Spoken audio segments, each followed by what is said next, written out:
Thank you to both speakers. I've been very impressed by the paper, and I really agree with the major points in it on the rationality and the sustainability of pastoralism.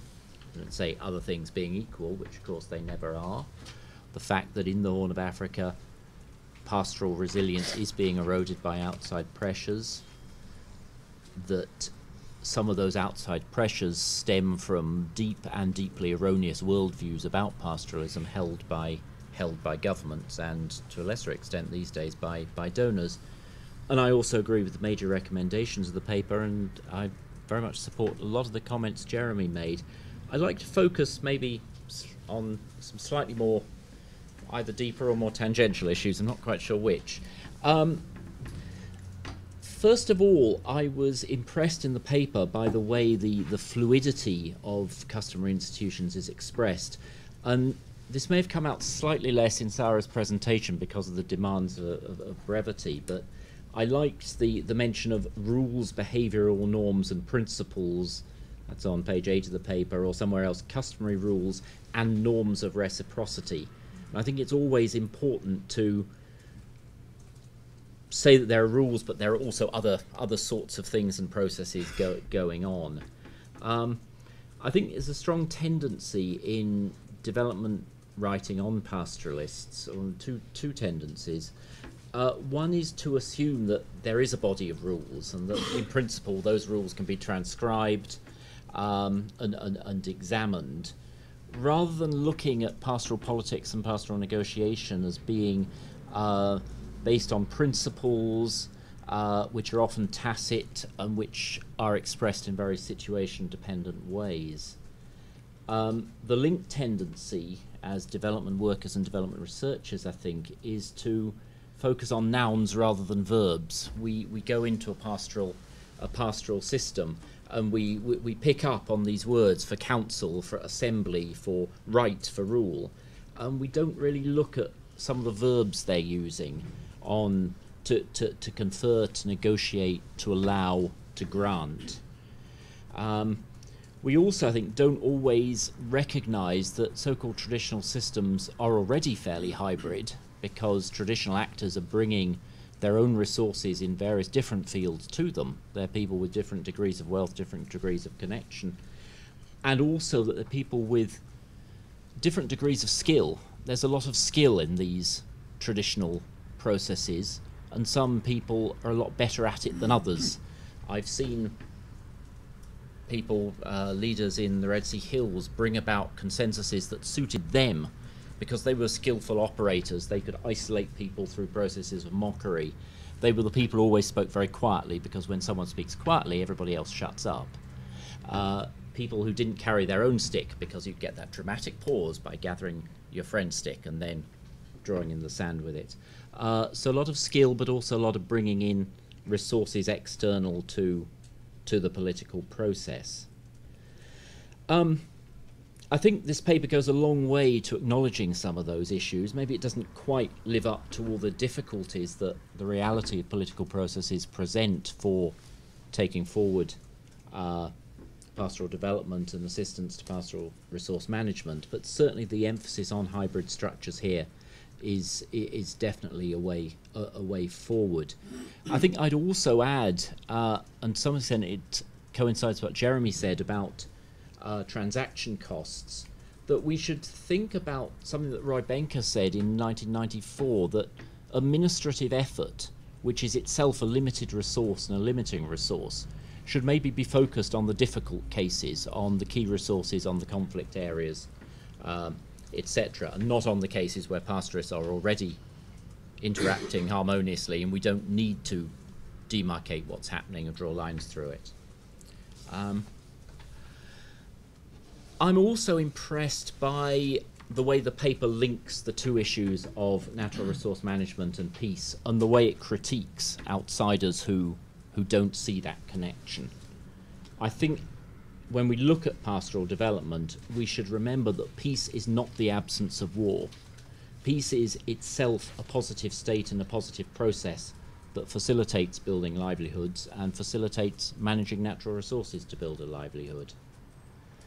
I'd slightly take issue within that context with a sole focus on the institutions over the technical aspects, because they are very closely linked, and I think we don't actually know enough about the technical aspects of range management, by which I mean the technical aspects of what pastoralists are doing to manage their range, outside some of the cases of water and also burning, which is mentioned in the paper. We still don't really know exactly what pastoralists in certain areas are doing to manage and conserve their resources. Having said all that, two maybe slightly more critical comments. One is, I think, as pastoralist development workers, we need to develop rather more, we need to engage rather more with ethnicity, which is often something we skate around. Ethnic differences they're certainly contextual, they're constructed. Individuals and households may move from one ethnic group to another or have overlapping ethnic identities, but ethnic differences are real, and they're also things that have to be understood, and the difference between Gabra and Barana as two distinct cultures within an Oromo language community and an Oromo more general cultural community is different from that either of them have with Gari as an interstitial people between Somali and Oromo, or with various other groups.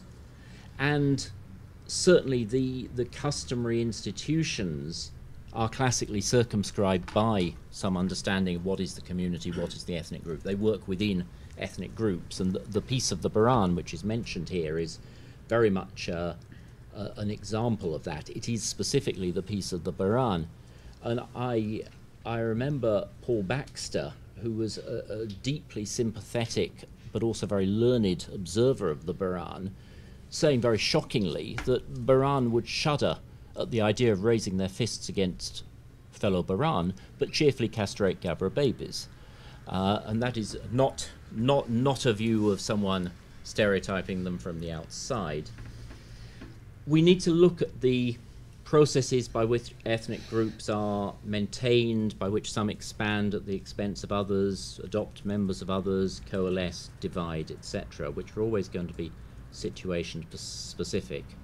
And we certainly shouldn't underestimate the deep-seatedness or the sheer power of ethnic difference. Maybe a similar set of comments applies to nationhood and statehood. In an area like the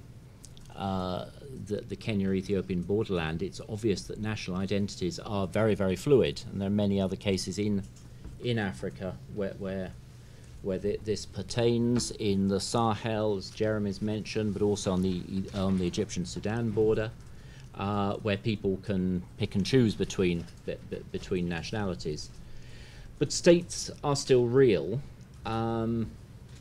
I think it's interesting the word sovereignty isn't mentioned in the paper. States have certain powers, both legitimate and illegitimate, and I think it's right that development workers should show some respect to national boundaries and to the authorities of national governments as they go about their business.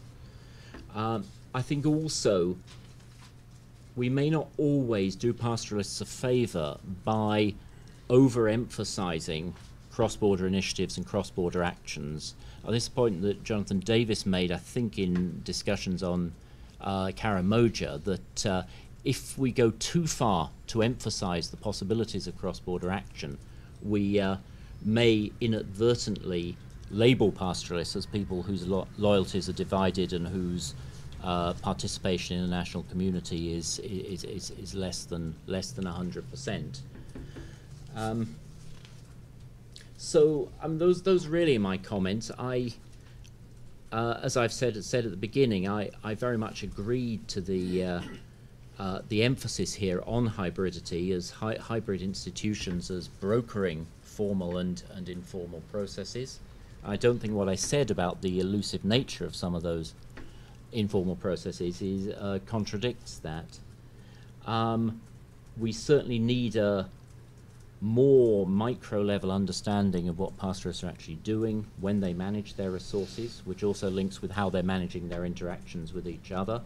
And we need to remember that peace is not only the absence of war, it's a positive state that allows them to do that. And yes, I believe that the hybrid institutions that you've talked about have a major role, but not only cross-border, but also in pastoral areas that are a long way from national borders, in areas far nearer the national capitals and further from the international frontiers. Thank you very much.